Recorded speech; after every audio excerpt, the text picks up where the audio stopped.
Ал баршаңызға ассалаумағалейкум құрметті достар, қалайсыздар?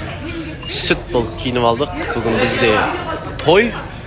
Алланың қалауымен Айбек пен Эдуардың тойы. Бүгін бізде бәрі жүр. Нұршиен, Аяна, Димаш бәрі бар.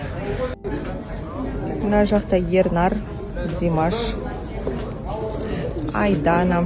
Қараңыздаршы, қандай әдемі болып тұр эфир. Мына. Шымкент сила. Ағандар терпил. Шынды. Ар жақта Нұрсұлтан жүр, Алишер, Сержан, Ағырке, в общем, бәрі бар. Келесі той наш конкретно. Бұйырсын. Мына жақта бізде Қайрат Нұртас. Осындай бар еді. Той қаласың. Сол, настроение күшті бүгін тема. Осындай атмосфера. Ернарджан, Сержик, короче. Сол. Уже студиядамыз. Студияға келіп столько воспоминаний восхлынуло.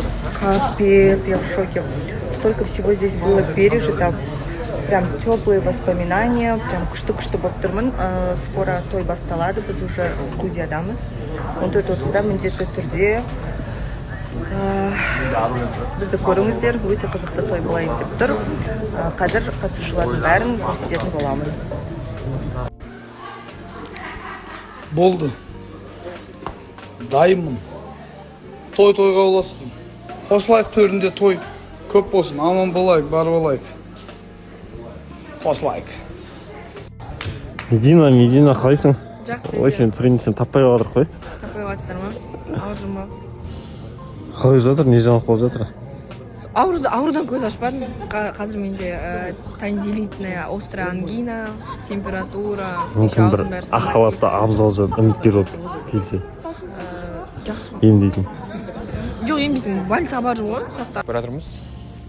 Ернар екеуміз. Эфир жіберіп алмаңыздар достар, сағынып қалып кемегелі біраз болды. Яқта Ержан батя жүрер. Ержан, братан. Қош көрді. Иә, құтты болсын. Бізде уақыт жоқ. Жұмыстарын достойын істеңдер бүгін. Осындай қош. Қалай ойлайсың, ер адамның асыға араласуы қаншалықты орынды? Но это же даже романтично, мысалы үйге келіп екеуің бірге тамақ пісіріп жатсаңдарың, это же тоже классно. Но Бірақ ер адам түзде деген бар ғой. түзде деген не сөз? Далада. Дала. Далада? Жоқ, үйде жүрсің. Жұмыс істеу керек. Жұмыс істегені дұрыс, иә. Жұмыс істегені дұрыс, но иногда помогать своей женщине это норма. Қараш, иногда помогать нормально дейді да, бірақ өзі жұмыртқа қурамайды. Жұмыртқа қуыру білем. Қандай тамақ істеу? Жұмыртқа ғана істей аламын.